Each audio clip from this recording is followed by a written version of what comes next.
Les animaux de la Bible. Le chien.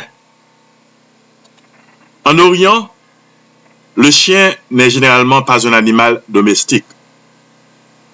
On emploie le chien à la chasse ou bien comme compagnon de route.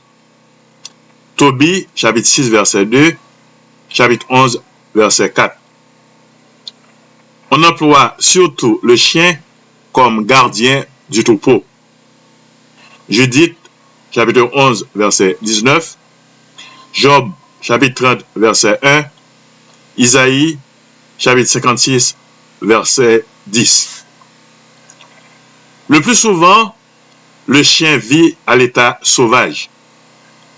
Psaume 22, versets 17 et 21, Psaume 59, versets 7 et 15.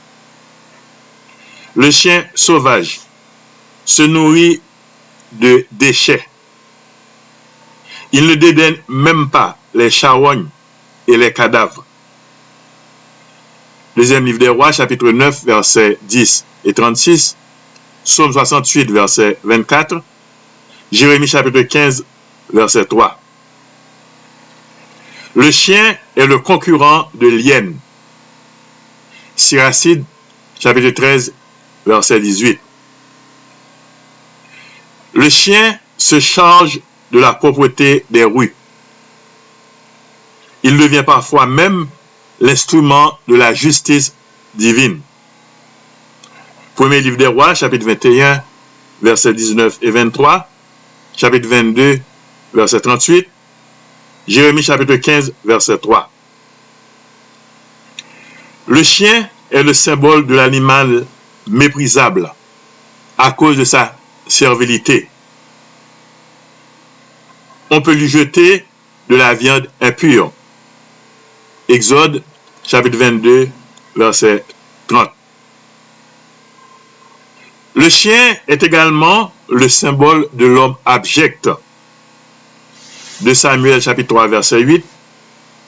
De Samuel, chapitre 16, verset 9. Le chien est aussi le symbole du prostitué. Deutéronome, chapitre 23, verset 19. Dans les formules polies de soumission, on s'appelle chien. Deuxième livre des Rois, chapitre 8, verset 13.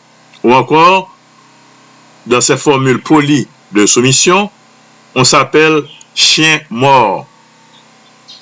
Premier livre de Samuel, chapitre 24, verset 15. Deuxième livre de Samuel, chapitre 9, verset 8.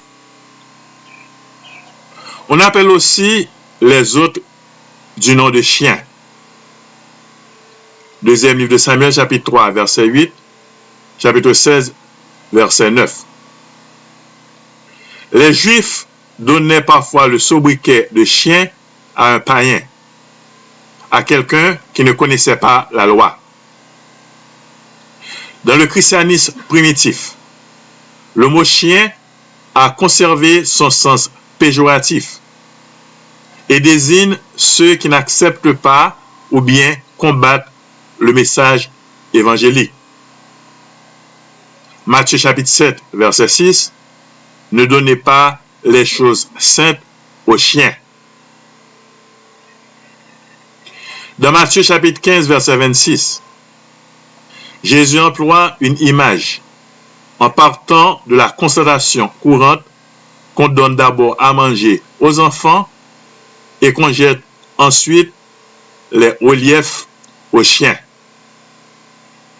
Les Juifs avaient un privilège historique dans l'économie du salut et l'évangile devait leur être prêché avant qu'il le fût aux autres. Romains chapitre 1, verset 16, chapitre 2, versets 9 et 10.